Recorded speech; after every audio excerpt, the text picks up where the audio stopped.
Hi guys, ಎಲ್ಲರೂ ಹೇಗಿದ್ದೀರಾ? So ಇವತ್ತು ಮ್ಯಾನಿಫೆಸ್ಟ್ ಮಾಡೋದ್ರ ಬಗ್ಗೆ ತುಂಬ ಜನಕ್ಕೆ ಡೌಟ್ಸ್ ಇದೆ. ಮ್ಯಾನಿಫೆಸ್ಟ್ ಅಂತ ತುಂಬ ವೀಡಿಯೋಸ್ ನೋಡ್ತೀವಿ, ಆದರೆ ಮ್ಯಾನಿಫೆಸ್ಟ್ ಮಾಡೋದು ಹೇಗೆ ಅಂತ ಗೊತ್ತಿಲ್ಲ ಅಂತ ಅನ್ನೋರಿಗೆ ಈ ವಿಡಿಯೋ. ಸೊ ಸಿಂಪಲ್ಲಾಗಿ ₹1 ಖರ್ಚಿಲ್ದಲ್ಲೇ ಮ್ಯಾನಿಫೆಸ್ಟ್ ಮಾಡೋದನ್ನು ನಾನಿವತ್ತು ನಿಮಗೆ ಹೇಳ್ಕೊಂಡು ಕೊಡ್ತೀನಿ. ಏನಿಲ್ಲ, ಇದಕ್ಕೆ ಜಸ್ಟ್ ಒಂದೇ ಒಂದು ಪಲಾವ್ ಲೀಫ್ ತೊಗೊಳ್ಳಿ. Pulao leaf or biryani leaf ಅಂತ ಎರಡೂ ಹೇಳ್ತಾರೆ. ಇದು ಒಂದು ಲೀಫ್ ಬೇಕು, ಎಲ್ಲೂ ಕಟ್ಟಾಗಿರಬಾರ್ದು, ನೀಟಾಗಿರುವಂಥದ್ದು ಒಂದು ಲೀಫ್ನ ತೊಗೊಳ್ಳಿ. ಇದರಲ್ಲಿ ಏನು ಮಾಡಬೇಕಪ್ಪ ಅಂತ ಹೇಳಿದ್ರೆ, ನಿಮ್ಮ ಮೈಂಡಲ್ಲಿ ಸೆಟ್ ಮಾಡ್ಕೊಳ್ಳಿ ನಿಮ್ಮ ಡ್ರೀಮ್ ಏನಿದೆ, ಅಥವಾ ನೀವು ಏನನ್ನು ಬೇಕು ಅಂತ ಆಸೆ ಪಡ್ತಿದ್ರಿ, ಇದುವರೆಗೂ ಏನು ನಿಮಗೆ ಸಿಕ್ಕಿಲ್ಲ, ಅದು ಬೇಕು ಅಂದಾಗ ಅದು ನನ್ನ ಹತ್ರನೇ ಇದೆ. ಫಾರ್ ಎಕ್ಸಾಂಪಲ್, ಇವಾಗ ಗ್ರೀನ್ ಪೆನ್ ನನಗಿಷ್ಟ, ನನ್ನ ಹತ್ರ ಇಲ್ಲ ಅದು, ಓಕೆನಾ? ಈಗ ನಾನು ಏನು ರಿಯಲಿಸ್ಟಿಕ್ಕಾಗಿ ಫೀಲ್ ಮಾಡಬೇಕಂದ್ರೆ, ನನ್ನ ಹತ್ರ ಗ್ರೀನ್ ಪೆನ್ ಇದೆ, ನನ್ನ ಹತ್ರ ಗ್ರೀನ್ ಪೆನ್ ಇದೆ, ನನ್ನ ಹತ್ರ ಗ್ರೀನ್ ಪೆನ್ ಇದೆ, ಈಗ ನಾನು ಆ ಪೆನ್ನನ್ನು ಬಳಸ್ತಾ ಇದ್ದೀನಿ ಬರೆಯೋದಕ್ಕೆ.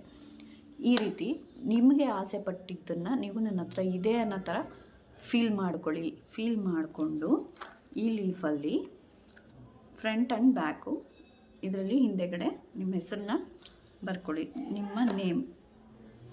ಈಗ ನಾನು ನನ್ನ ಹೆಸರನ್ನ ಬರಿತಾ ಇದ್ದೀನಿ, ನಾನಿಲ್ಲಿ ನನ್ನ ಹೆಸರನ್ನ ಬರೆದಿದ್ದಾಯಿತು. ಸೊ ಈ ಕಡೆ ಖಾಲಿ ಇದೆ. ಸೊ ಇಲ್ಲಿ ನಿಮ್ಮ ಆಸೆ ಏನಿದೆ ಅದನ್ನು ನನ್ನ ಹತ್ರ ಇದೆ ಅನ್ನೋ ಥರ, ನಾನೀಗ ಗ್ರೀನ್ ಪೆನ್ ನನ್ನ ಹತ್ರ ಇದೆ ಆಲ್ರೆಡಿ ಅನ್ನೋ ಥರ ನಾನಿಲ್ಲಿ ಬರೀತೀನಿ. ನನ್ನ ಹತ್ರ ಗ್ರೀನ್ ಪೆನ್ ಇದೆ, ನಾನು ಅದನ್ನು ಬಳಸ್ತಾ ಇದ್ದೀನಿ ಅಂತ ನಾನಿವಾಗ ಎಕ್ಸಾಂಪಲ್ಲು. ಆ ಥರ ನೀವು ನಿಮ್ಮ ಕನಸನ್ನು ಇಲ್ಲಿ ಸೊ ಇಲ್ಲಿ ನಾನು ನನ್ನ ಡ್ರೀಮ್ನ ಬರ್ಕೊಂಡಿದ್ದೀನಿ.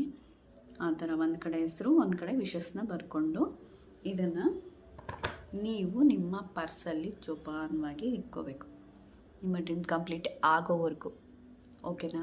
ಸೊ ಅದಾದಮೇಲೆ ಏನು ಮಾಡಬೇಕು ಅಂತ ಹೇಳಿದ್ರೆ, ನಿಮ್ಮ ಪರ್ಸ್ನಲ್ಲಾಗಿ ಇಟ್ಕೊಳ್ಳಿ, ಯಾರಿಗೂ ತೋರಿಸೋದಕ್ಕೆ ಹೋಗಬೇಡಿ. ಮತ್ತು ಪ್ರತಿದಿನ ಈಗ ಅದು ಇಟ್ಬಿಟ್ಟು ಸುಮ್ಮನೆ ಆಗ್ಬಿಡೋದಲ್ಲ, ನಿಮ್ಮ ಮ್ಯಾನಿಫೆಸ್ಟಿಗೆ ಏನೇ. ಸೊ ಅದಾದಮೇಲೆ ಪ್ರತಿದಿನ ಬೆಳಗ್ಗೆ ಮತ್ತು ಸಂಜೆ ಮಲಗೋದಕ್ಕೂ ಮುಂಚೆ ನಿಮ್ಮ ಡ್ರೀಮ್ ಏನಿದೆ, ನೀವು ಏನು ಫುಲ್ಫಿಲ್ ಮಾಡ್ಕೊಂಡಿದ್ದೀರ ಅದರಲ್ಲಿ, ಅದನ್ನು ಒಂದು ಸರಿ ಫೀಲ್ ಮಾಡಿ. ಕಣ್ಣು ಮುಚ್ಚಿ ನೀವು ಮಲಗುವಾಗ, ಇವತ್ತು ನನಗದು ಸಿಕ್ಕಿದೆ, ನಾನು ಈ ಪೆನ್ ನನ್ನ ಹತ್ರ ಇದೆ, ನಾನು ಅದರಿಂದ ಯೂನಿವರ್ಸ್ಗೆ 3 ಸಾರಿ ಥ್ಯಾಂಕ್ ಯೂನ ಹೇಳಿ. ಯೂನಿವರ್ಸ್ನ ನಾನು ಗೌರವಿಸ್ತೀನಿ, ಯೂನಿವರ್ಸ್ನ ನಾನು ಪ್ರೀತಿಸ್ತೀನಿ. ಸೊ ಯೂನಿವರ್ಸಿಂದ ನನಗೆ ಇದು ಸಿಕ್ಕಿದೆ, ಥ್ಯಾಂಕ್ ಯು ಯೂನಿವರ್ಸ್, ನಿಮ್ಮಿಂದ ನನಗೆ ಇದು ಸಿಕ್ಕಿದೆ, ನಾನಿವತ್ತು ಖುಷಿಯಾಗಿದ್ದೀನಿ ಅದನ್ನು ಪಡ್ಕೊಂಡು ಅಂತ ಹೇಳಿಬಿಟ್ಟು ನೀವು ಅದಕ್ಕೆ ಥ್ಯಾಂಕ್ಸ್ ಹೇಳಬೇಕು. ಆಗ ಯೂನಿವರ್ಸು ಖಂಡಿತ ನಿಮ್ಮ ಕೆಲಸನ, ನಿಮ್ಮ ಡ್ರೀಮ್ನ ಫುಲ್ಫಿಲ್ ಮಾಡೇ ಮಾಡ್ತಾರೆ. ಸೊ ಹೀಗೆ ಮಾಡ್ತಾ ಬನ್ನಿ, ಆದಷ್ಟು ಬೇಗ ನಿಮ್ಮ ಮ್ಯಾನಿಫೆಸ್ಟು ನಿಜ ಆಗುತ್ತೆ ಖಂಡಿತ. ಅದು ಒಂದು ದಿನದಲ್ಲೂ ಆಗ್ಬೋದು, ಒಂದು ವಾರದಲ್ಲೂ ಆಗ್ಬೋದು, ಅಥವಾ